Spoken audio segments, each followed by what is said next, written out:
I used to work the passenger lift in the Empire Hotel, that big block of building in lines of red and white like streaky bacon.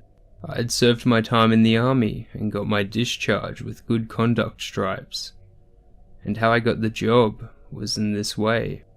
The hotel was a big company affair with a managing committee of retired officers and such like, gentlemen with a bit o' money in the concern and nothing to do but fidget about it. And my late colonel was one of 'em. He was as good-tempered a man as ever stepped when his will wasn't crossed. And when I asked him for a job, "Mole," says he, "you're the very man to work the lift at our big hotel.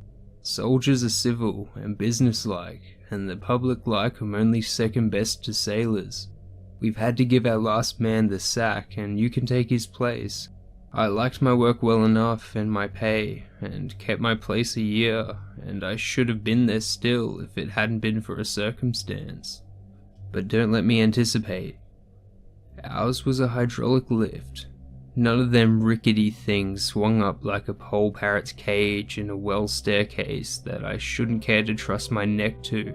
It ran as smooth as oil. A child might have worked it, and safe as standing on the ground. Instead of being stuck full of advertisements like an omnibus, we'd mirrors in it, and the ladies would look at themselves and pat their hair and set their mouths when I was taking them downstairs dressed for an evening. It was a little sitting room with red velvet cushions to sit down on, and you'd nothing to do but get into it, and you'd float up, or float down, light as a bird. All the visitors used the lift one time or another, going up or coming down. Some of them was French, and they called the lift the Asino, and good enough for them in their language, no doubt, but why the Americans that can speak English when they choose and are always finding out ways of doing things quicker than other folks should waste time and breath calling a lift an elevator, I can't make out. I was in charge of the lift from noon till midnight. By that time, the theatre and dining out folks had come in, and anyone returning late walked upstairs, for my day's work was done. One of the porters worked the lift till I come on duty in the morning, but before 12 there was nothing particular going on, and not much till after 2 o'clock. Then it was pretty hot work with visitors going up and down constant, and the electric bell ringing you from one floor to another like a house on fire.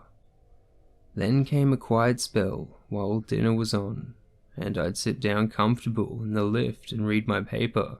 Only I mightn't smoke, but nobody else might neither, and I had to ask foreign gentlemen to please not smoke in it. It was against the rule. I hadn't so often to tell the English gentlemen. They're not like foreigners that seem as if their cigars were glued to their lips. I always noticed faces as folks got into the lift, for I've a sharp sight and a good memory, and none of the visitors needed to tell me twice where to take them. I knew them, and I knew their floor as well as they did themselves. It was November that Colonel Saxby came to the Empire Hotel. I noticed him particularly because you could see at once that he was a soldier. He was a tall, thin man, about 50, with a hawk nose, keen eyes, and a grey mustache, and walked stiff from a gunshot wound in the knee. But what I noticed most was the scar of a saber cut across the right side of the face. As he got into the lift to go to his room on the 4th floor, I thought what a difference there is among officers. Colonel Saxby put me in mind of a telegraph post for height and thinness, and my old colonel was like a barrel in uniform, but a brave soldier and a gentleman all the same. Colonel Saxby's room was number 210, just opposite the glass door leading to the lift. And every time I stopped on the 4th floor, number 210 stared at me in the face. The colonel used to go in the lift every day regular, though he never came down in it till. But I'm coming to that presently. Sometimes when he was alone in the lift, he'd speak to me. He asked me in what regiment I'd served, and said he knew the officers in it. but I can't say he was comfortable to talk to. There was something standoff about him, and he always seemed deep in his own thoughts. He never sat down in the lift. Whether it was empty or full, he stood bolt upright under the lamp, where the light fell on his pale face and scarred cheek. One day in February, I didn't take the Colonel up in the lift, and as he was regular as clockwork, I noticed it. But I supposed he'd gone away for a few days, and I thought no more about it. Whenever I stopped on the 4th floor, the door of 210 was shut, and as he often left it open, I made sure the Colonel was away. At the end of the week, I heard a chambermaid say that Colonel Saxby was ill. So, thinks I, that's why he hasn't been in the lift lately. It was Tuesday night, and I'd had an uncommonly busy time of it. It was one stream of traffic up and down, and so it went on the whole evening. It was on the strike of midnight, and I was about to put out the light in the lift, lock the door, and leave the key in the office for the man in the morning, when the electric bell rang out sharp. I looked at the dial, and saw I was wanted on the 4th floor. It struck 12 as I stepped into the lift. As I passed the 2nd and 3rd floors, I wondered who it was that had rung so late, and thought it must be a stranger that didn't know the rule of the house. But when I stopped at the 4th floor and flung open the door of the lift, Colonel Saxby was standing there, wrapped in a military cloak. The door of his room was shut behind him, for I read the number on it. I thought he was ill in his bed, and ill enough he looked, but he had his hat on. And what could a man that had been in bed 10 days want with going out on a winter midnight? I don't think he saw me, but when I'd set the lift in motion, I looked at him standing under the lamp, with the shadow of his hat hiding his eyes, and the light full on the lower part of his face that was deadly pale, the scar on his cheek showing still paler. "Glad to see you're better, sir," said I. But he said nothing, and I didn't like to look at him again. He stood like a statue with his cloak about him, and I was downright glad when I opened the door for the lift for him to step out in the hall. I saluted him as he got out, and he went past me, towards the front door. "The Colonel wants to go out," I said to the porter, who stood staring, and he opened the door, and Colonel Saxby walked out into the snow. "That's a queer go," he said. "It is," said I. "I don't like the Colonel's looks. He doesn't seem himself at all. He's ill enough to be in his bed, and there he is, gone out on a night like this. Anywho, he's got a famous cloak to keep him warm. I say, supposing he's gone to a fancy ball, and got that cloak on to hide his dress," said the porter, laughing uneasily, for we both felt queerer than we cared to say, and as we spoke, there came a loud ring at the doorbell.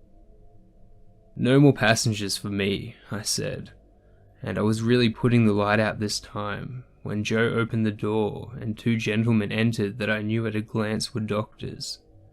One was tall, and the other was short and stout, and they both came to the lift. "Sorry, gentlemen, but it's against the rule for the lift to go up after midnight." "Nonsense," said the stout gentleman. "It's only just past 12 and a matter of life and death. Take us up at once to the 4th floor." And there they were in the lift, like a shot. So up we went, and when I opened the door, they walked straight to number 210. A nurse came out to meet them, and the stout doctor said, "No change for the worse, I hope?" And I heard her reply, "The patient died 5 minutes ago, sir." Though I'd no business to speak, that was more than I could stand. I followed the doctors to the door and said, "There's some mistake here, gentlemen. I took the Colonel down in the lift since the clock struck 12 and he went out." The stout doctor said sharply, "A case of mistaken identity. It was someone else you took for the Colonel. Begging your pardon, gentlemen, it was the Colonel himself, and the night porter that opened the front door for him knew him as well as me." He was dressed for a night like this, with his military cloak wrapped around him. "Step in and see for yourself," said the nurse. I followed the doctor into the room, and there lay Colonel Saxby, looking just as I'd seen him a few minutes before. There he lay, dead as his forefathers, and the great cloak spread over the bed to keep him warm that would feel heat and cold no more. I never slept that night. I sat up with Joe, expecting every minute to hear the Colonel ring the front doorbell. Next day, every time the bell for the lift rang sharply and sudden, the sweat broke out on me and I shook again. I felt as bad as I did the first time I was in action. Me and Joe told the manager all about it, and he said we'd been dreaming, but said mind you don't talk about it, or the house will be empty in a week. The Colonel's coffin was smuggled into the house the next night. Me and the manager and the undertaker's men took it up in the lift, and it lay right across it, and not an inch to spare. They carried it into number 210, and while I waited for them to come out again, a queer feeling came over me. Then the door opened softly, and 4 men carried out the long coffin straight across the passage, and set it down with its foot towards the door of the lift. And the manager looked around for me. "I can't do it, sir," I said. "I can't take the Colonel down again. I took him down at midnight yesterday, and that was enough for me." "Push it in," said the manager, speaking short and sharp, and they ran the coffin into the lift without a sound. The manager got in last, and before he closed the door he said, "Mole, you've worked this lift for the last time, it strikes me." And I had, for I wouldn't have stayed on at the Empire Hotel after what had happened, not if they doubled my wages. And me and the night porter left together